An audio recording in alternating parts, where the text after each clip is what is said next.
This is Joe Masabni, Extension Vegetable Specialist at Texas A&M with the Department of Horticultural Sciences. Today I'd like to share with you my experiences in raised bed garden, what I'm calling do's and don'ts in a raised bed garden. Advice on what to do and what not to do to make your gardening experience productive uh, and enjoyable.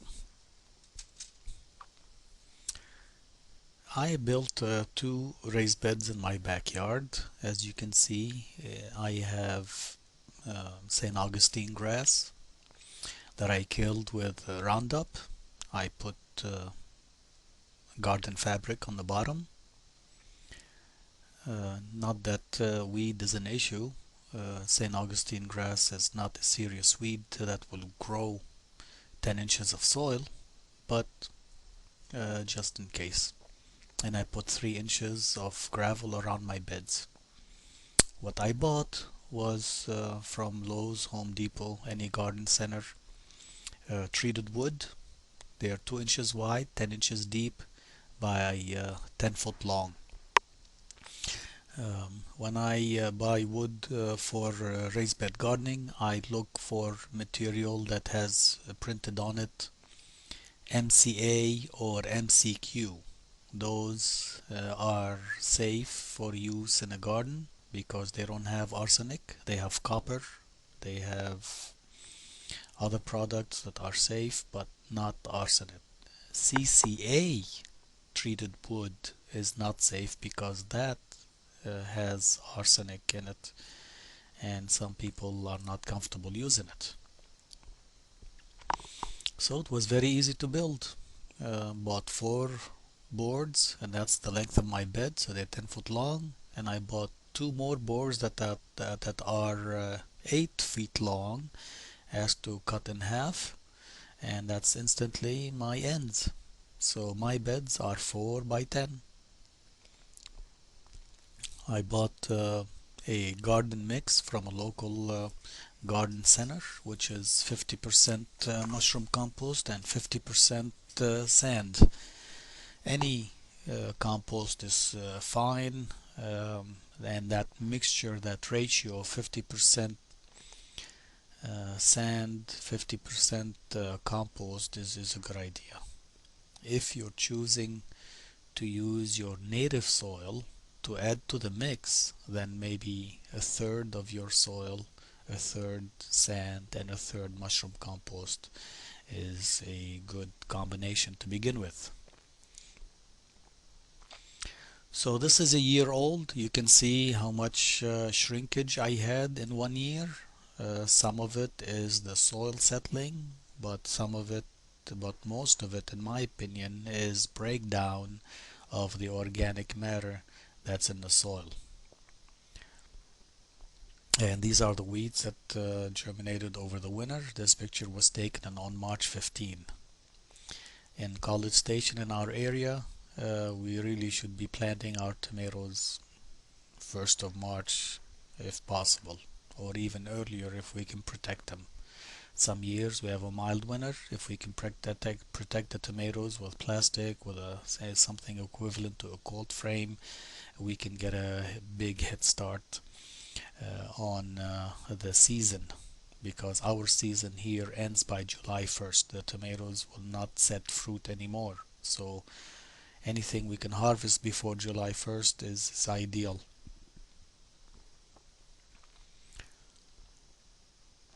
What I did last year, I had 2 lines of drip irrigation, and I learned that that is not enough. So this is one of those don'ts. For a 4 foot wide bed, I recommend you use a minimum of 3. 4 is better. Basically 1 foot, 1 drip line per foot is better. You can irrigate faster. For example, if you have 4 lines, you can irrigate and apply the same amount in half the time. But more importantly, that same amount will be more evenly distributed across the width of that bed instead of instead of saturating the soil near the drip line and a foot away or foot and a half away is still dry. Of course, this is the drip line. That's not their final location. These moved around with the wind over the winter. So first thing I did is I hand weeded all the weeds in preparation for bringing in more soil. You see, this is my drip line here, and that is where it connects to my water source.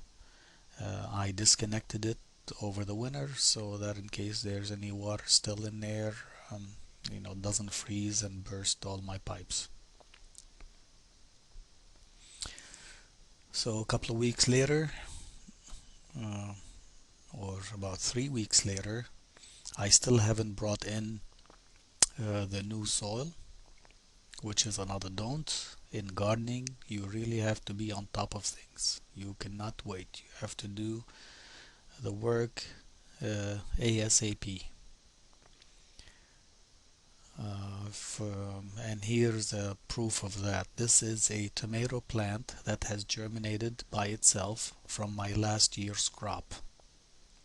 If I had planted by March 1st or March 5th a month ago, my tomatoes will be this big instead of still preparing my garden. So between March 15 and April 5th, more wheat germinated.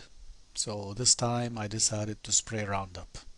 I did my best to avoid this tomato. I did not spray close to it, within 2 or 3 feet around that tomato, but I still got injury. And the injury was not mist drifting. The injury was from Roundup that got into the saturated soil and moved in the soil and was absorbed by the roots. So the lesson here is that early in the season, when you have more soil than weeds and the soil is moist and rainfall is normal, it can, you may get a lot of rainfall. Be very careful with your Roundup sprays. Roundup can and will move with a saturated soil and easily absorbed by sensitive plants like tomatoes. So this plant that's about 2 foot tall and already in bloom is set back at least a month. It's not dead. This injury here to the leaves is not serious, but these blooms are injured, so this aborted, and new growth is also injured. So that plant may sit for 2 weeks before it starts growing again, another 2 weeks before it blooms again. So I lost a month in the growth of this plant. I decided to cull it and start with new transplants. So here's another don't. When you're spraying with Roundup, be careful. You can do more damage than you expect. So I brought in more garden mix, and the minute I put it in, I realized, oops, that is another don't. Why? Because I'm adding more sand and more mushroom compost. If I keep doing this year after year after year, eventually my bed will be full of sand and no room to add compost. So my recommendation to you all is the first year add a good compost mix, like I mentioned, 50% sand, 50% compost, or a third native soil, third sand, third compost. And then in future years and annually add compost, only compost. I kept that plant, but eventually I decided to remove it since it wasn't growing at all. I leveled the garden mix. I did not use mulch. I wanted to prove to myself, because I teach everybody, that mulch is necessary. It reduces water loss, it evens the soil temperature, it avoids all controls weeds, controls diseases that may splash off the soil and infect the tomatoes, for example, early blight or buckeye rot. So I know and I teach everybody that mulch is important. I wanted to take pictures and do a trial small demonstration without mulch to see, am I using more water? And I don't have numbers to show you, but it definitely needed a lot more water. I had to, in the middle of summer, I had to water twice a day for a half hour just to keep the raised bed moist. So mulching does work.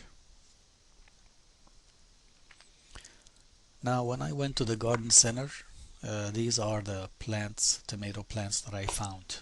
They're not diseased, they're just nutritionally weak. They've came from the nursery, went into the greenhouse, the store, and they were watered, never fertilized again, and they lost the nitrogen. You see the yellowing, they lost the phosphorus, you see the purple color on the bottom of the leaves, but they have potential. These are tomato plants, they have potential. They can grow out of it quick. They're not diseased, so I'm not bringing any disease to my garden, and most importantly, the newest growth still appears to be good. So I wanted to prove a point, whether the point that I teach everybody, that it is better to plant a dollar plant in a $10 hole instead of a $10 plant in a dollar hole. So this is my dollar plant, the cheap dollar plant in my $10 soil. So first thing I did, I removed the oldest leaves because they will not recover.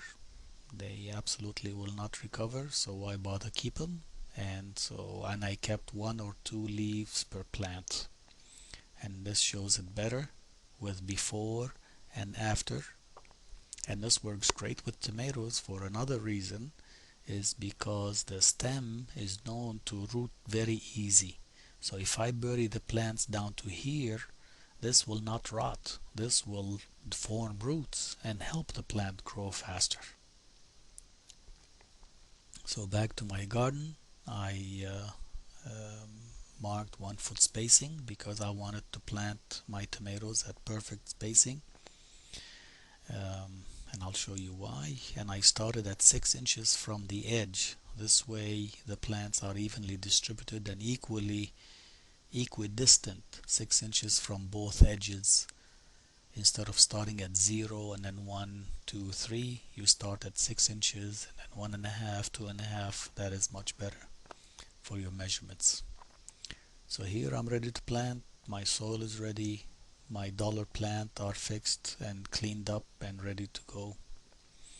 And the soil is so friable, so manageable. You can dig a hole with your hand, and I planted them deep. So basically, if this is the plant here, this is how much went in the ground, and this is how much still is showing. Only 1 or 2 inches still visible.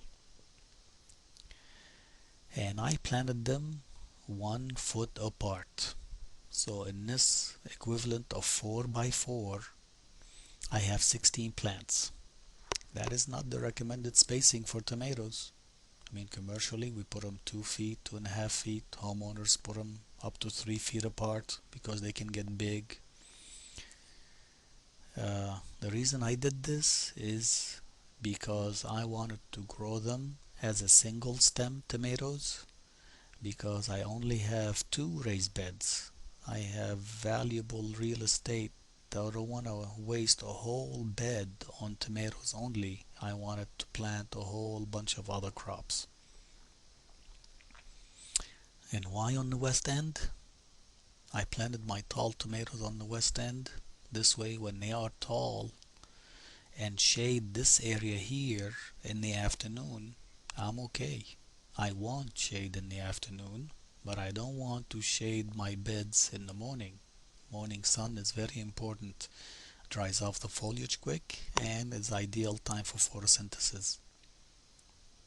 So if your raised beds are east-west, plant your tall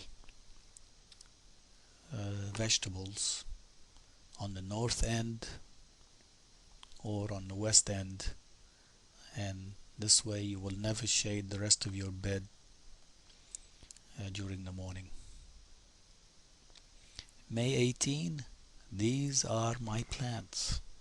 About a couple of months later, no, a month later. This is a proof to you that a dollar plant in $10 hole is better than a $10 plant in a dollar hole. So these are garden stakes, one stake per plant, and I'm tying the plants, and I trim all the lateral branches and I keep only the main leader, so it's growing like a single stem, and as it grows up I tie it to support it by these stakes.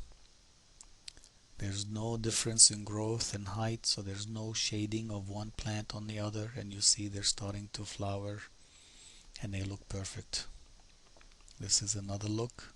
Flowers, one cluster, another cluster here, so multiple layer. The length of the leaves, the length of the branches of the leader, everything looks normal, what I expect to see at this time.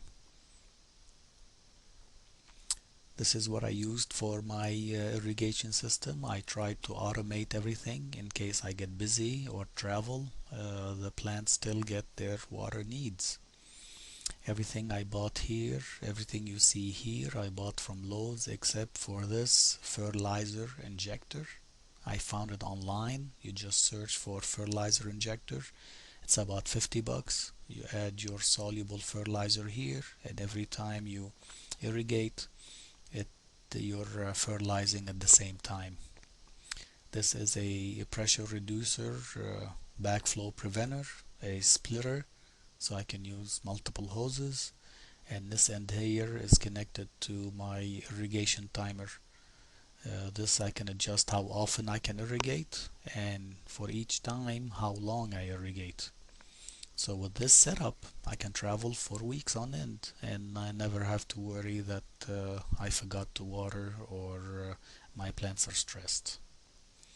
So this is the container, the fertilizer injector. Make sure you use a soluble fertilizer, whether organic or inorganic, it doesn't matter, it has to be soluble, so it goes in the irrigation system. So here's another 2 weeks later. I wanted to show you, take a little detour and talk about this little plant here, Molokhaya. It's a summer green. If you like to eat summer greens and tired to eat only fruiting vegetables, Molokhaya is a cousin of okra. It loves the heat, it thrives in the heat, and you eat the leaves. You chop it, you cook it, saute it, cook it in a stew, and it tastes like, some people call it tastes like spinach, some people say it tastes like kale. It's a summer green. You add meat, you add broth, you add rice, it'll taste good. I have here a couple of rows of radishes that I harvest as they mature. I have here a row of watermelon that I planted on the edge, and I'm letting the plants grow and spread all over my St. Augustine grass. It's not gonna kill the grass, and I don't have to mow it because it's being shaded by the watermelon. So the plant is growing here, but it's not using any of this valuable space. I went to Houston and I found the Molokhaya sold in the store, in a Mediterranean store. So it is becoming popular, not just for Lebanese people like me. And this is a picture I found online of the dish, rice dish on the side, and the molokhaya chopped and cooked with meat, with chicken, whatever your choice. On the other raised bed, I had three plants of squash, the vining type of squash, not the bush type.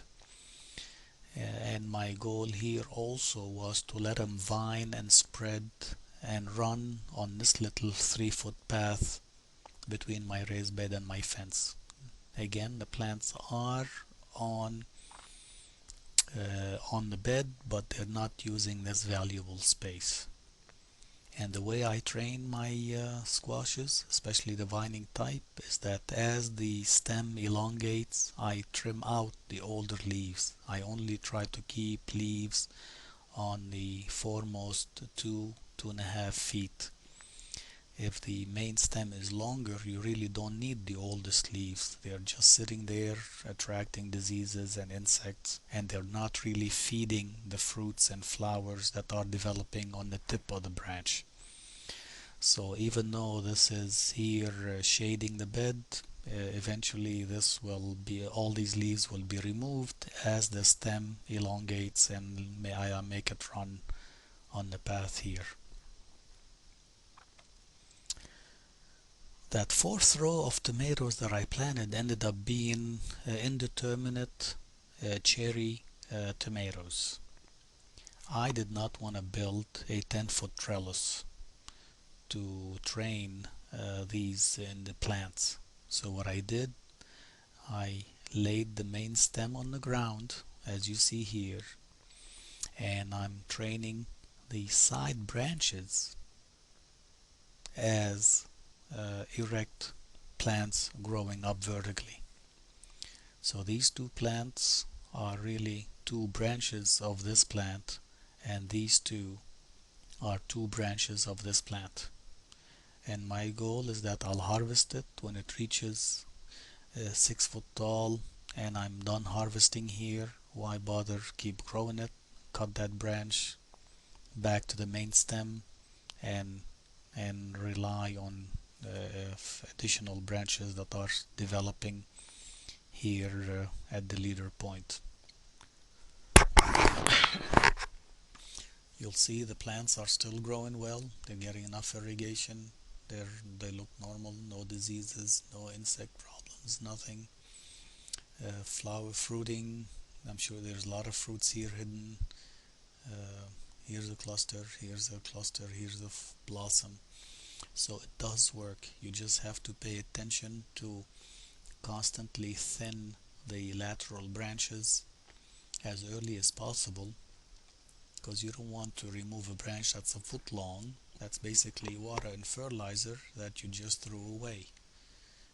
And the plant, instead of the plant growing taller, it's just growing on the side branch, and you end up removing it away. So it's a little bit more intensive, but uh, you can have 16 different varieties of tomatoes in a 4x4 raised bed. Now, how do I prove to you and convince you that I have a lot of fruits in this tomato? I sprayed with Roundup to defoliate the foliage.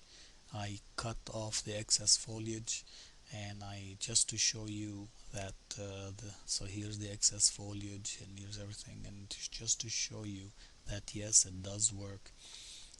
Look at this cluster, look at this cluster, look at this cluster, look at this cluster. So here's 4 plants. The very first 4 I laid on the ground, and just to show you how many fruits you have here.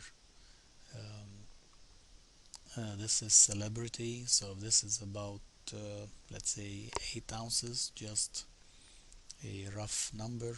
2, 4, 6, 8, 10, 11. So this is 5 pounds right here from this one plant, and that is all the harvest. Here's a cluster that should have developed. Here's a cluster that should have developed if I had kept the plants, and there were a lot of flowers on top here that were setting. So my guess is that this is about, half to 2/3 of my yields. So it does work.